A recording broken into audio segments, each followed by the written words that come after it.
అని రాస్తున్నాను, మాట్లాడుతున్నాను. కవిత్వానికి పాట ఒక రూపం మాత్రమే.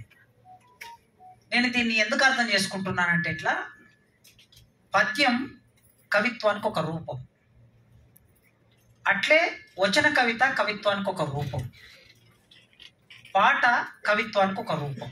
ఇవి రూపాలు, వీటన్నిటిని కలిపి మనం కవిత్వం అంటున్నాం. కనుక పాట కవులకు జరిగినంత అన్యాయం తెలుగు సాహిత్యంలో ఎవరికి జరగలేదు. కారణం ఏమిటి అంటే, పాట కవులు అందరూ ఉత్పత్తి కులాల నుంచి వచ్చారు, ఉత్పత్తి వర్గాల నుంచి వచ్చారు. గత 80 సంవత్సరాలుగా, అంటే 1930ల నుంచి మొదలు పెడితే 90 సంవత్సరాలుగా ఈ తెలుగు నేల మీద పాట రాసిన వాళ్ళందరూ, పాడిన వాళ్ళందరూ కింది కులాలు, శ్రామిక వర్గాలు. విమర్శ రాసిన వాళ్ళందరూ, సాహిత్య ప్రక్రియల మీద విమర్శ రాసిన వాళ్ళందరూ పై కులాల వాళ్ళు, విశ్రాంతి వర్గాలు. ఈ విమర్శకుడు పట్టించుకుంటేనే ఒక కవి ఎలివేట్ అవుతాడు సాహిత్యం. ఈ అభిప్రాయంతో ఎవరైనా విభేదించవచ్చు. విమర్శకుడు పట్టించుకోనకపోతే కవి, రచయిత ఎలివేట్ కాడా సమాజంలోకి? ఆ సాహిత్యంలో మంచి విషయం ఉంటే ఖచ్చితంగా విమర్శకుడు పట్టించుకోకపోయినా వెళ్తాడు. ఇతర ప్రక్రియలకి ఆ విసులుబాటు ఉంది. కానీ పాట అనేది మౌఖిక సాహిత్యం నుంచి రావటం మూలంగా ఆ మౌఖిక సాహిత్యం ఎట్లా నిర్లక్ష్యానికి గురయిందో, లిఖిత సాహిత్యంలో పాట కూడా అంతే నిర్లక్ష్యానికి గురయింది. నాకు తెలిసి నేను ఒక 20 ఏళ్ళుగా పాట మీద పరిశీలిస్తూ ఉన్నా. కేవి రమణారెడ్డి గారు గేయ కవులని ఒక 30 పేజీల పుస్తకం రాశారు. తెలుగు సాహిత్యంలో ఆయన రాసే నాటి వరకు అసలు పాట మీద ఎవరు రాయలేదు. ఆ గేయ కవులు అనే దాంట్లో గద్దర్ను, వంగపండు ప్రసాద్ ఇద్దరిని ప్రస్తావిస్తూ అసలుకి వాళ్ళ కవిత్వం బతుకుతుంది అంటే వీరిద్దరి పాటల వలన కవిత్వం బతుకుతుంది అని రాశాడు ఆయన. ఆయన విప్లవ రచయితల సంఘం నాయకుడు గనక ఆ అవగాహన దృక్పథం ఉంది గనక అలా రాయగలిగాడు. మిగతా ఎవరు రాయలేరు. ఎందుకు రాయలేరు? ఈ గ్యాప్ ఎందుకుందంటే, పాట గురించి విశ్లేషణ చేయాలంటే పాట నిర్మాణం తెలిసి ఉండాలి. కథ గురించి విశ్లేషణ చేయాలంటే కథ తెలియకుండా ఎవరు దాన్ని విశ్లేషణ చేయలేరు. కవిత్వం గురించి విశ్లేషణ చేయాలంటే కవిత్వ నిర్మాణం తెలిసిన వాళ్ళు చేస్తారు. మరి పాటను విశ్లేషణ చేయాలంటే ఈ విమర్శకులు ఎవరైతే ఉన్నారో వీళ్ళకి పాట నిర్మాణం తెలియదు, దాని ఎత్తుగడ తెలియదు, దాని ప్రారంభం తెలియదు, దాని ముగింపు తెలియదు. అందువలన పట్టించుకోకపోతే అయిపోతుంది కదా.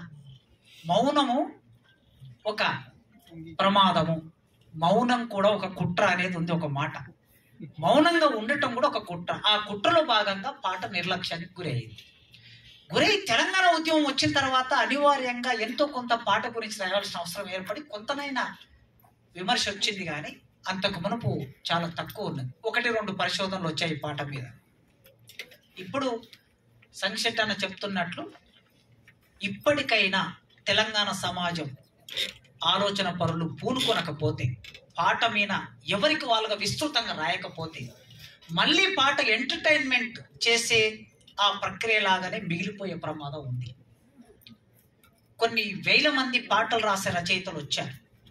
ఈనాటికి తెలుగు కవిత్వం బతుకుతుందంటే అది పాట మీనే బతుకుతుంది. ఎవరైనా కవులు నన్ను విమర్శించినా నాకు అభ్యంతరం లేదు. తెలుగు రైట్, నా అభిప్రాయం చెప్తాను అన్న, నా అభిప్రాయం చెప్తాను. చెప్పండి, మీకు మైకిసే చర్చ పెడదాం. నా అభిప్రాయం ఏమిటంటే, తెలుగు కవిత్వం బతుకుతుందంటే పాట వలనే బతుకుతుంది, అస్సలు కాదు వచన కవుల వల్ల బతుకుతుంది.